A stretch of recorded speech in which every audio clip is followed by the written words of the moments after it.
Firman Tuhan Harian.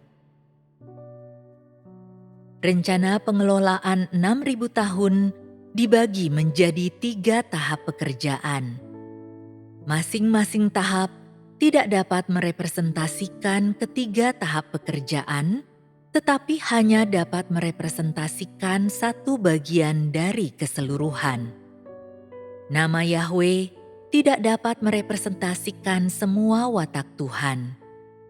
Fakta bahwa Dia melakukan pekerjaan di zaman hukum Taurat tidak membuktikan bahwa Tuhan hanya dapat menjadi Tuhan di bawah hukum Taurat. Yahwe menetapkan hukum Taurat bagi manusia dan memberikan perintah-perintah, meminta manusia untuk membangun bait suci dan mezbah. Pekerjaan yang Dia lakukan hanya merepresentasikan zaman hukum Taurat. Pekerjaan yang Dia lakukan tidak membuktikan bahwa Tuhan adalah Tuhan yang meminta manusia untuk memelihara hukum Taurat, Tuhan di bait suci atau Tuhan di depan mezbah. Tidak bisa dikatakan seperti ini. Pekerjaan di bawah hukum Taurat hanya dapat merepresentasikan satu zaman. Oleh karena itu, jika Tuhan hanya bekerja di zaman hukum Taurat, manusia akan mendefinisikan Tuhan dengan berkata, Tuhan adalah Tuhan di dalam bait suci. Untuk melayani Tuhan, kita harus mengenakan jubah imam dan masuk ke dalam bait suci. Jika pekerjaan di zaman kasih karunia belum dikerjakan, dan zaman hukum Taurat masih berlanjut sampai sekarang, manusia tidak akan tahu bahwa Tuhan juga penuh belas kasihan dan pengasih.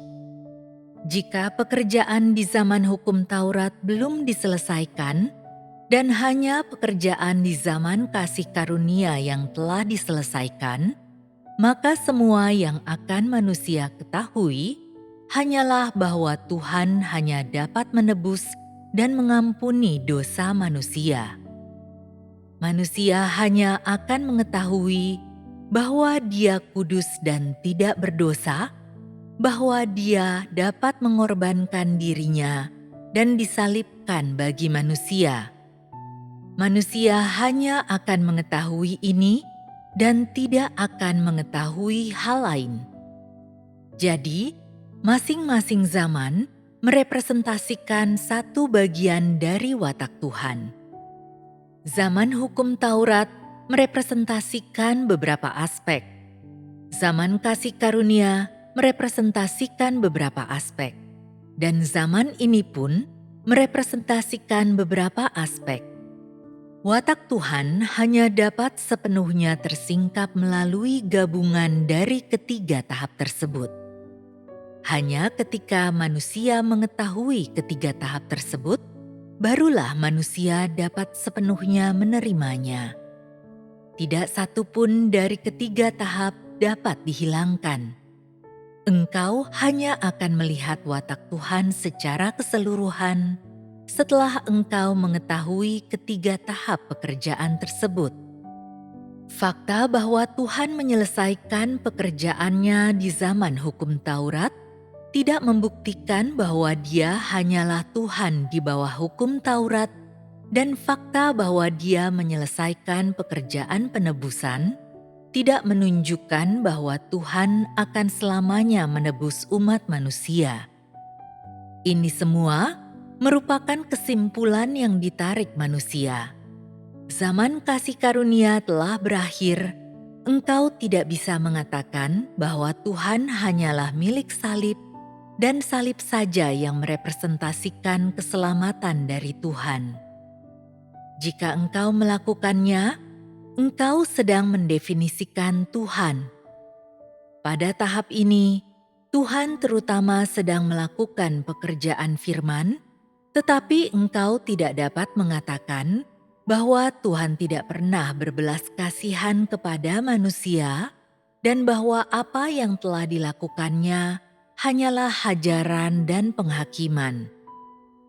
Pekerjaan di akhir zaman mengungkapkan pekerjaan Yahweh dan pekerjaan Yesus, dan semua misteri yang tidak dipahami manusia. Ini dilakukan untuk menyingkapkan tempat tujuan manusia dan akhir dari umat manusia, serta menyimpulkan seluruh pekerjaan penyelamatan di antara umat manusia. Tahap pekerjaan di akhir zaman membawa segala sesuatu kepada akhirnya. Semua misteri yang tidak dipahami manusia harus disingkapkan agar manusia memperoleh wawasan dan pemahaman yang jelas akan semua itu di dalam hati mereka.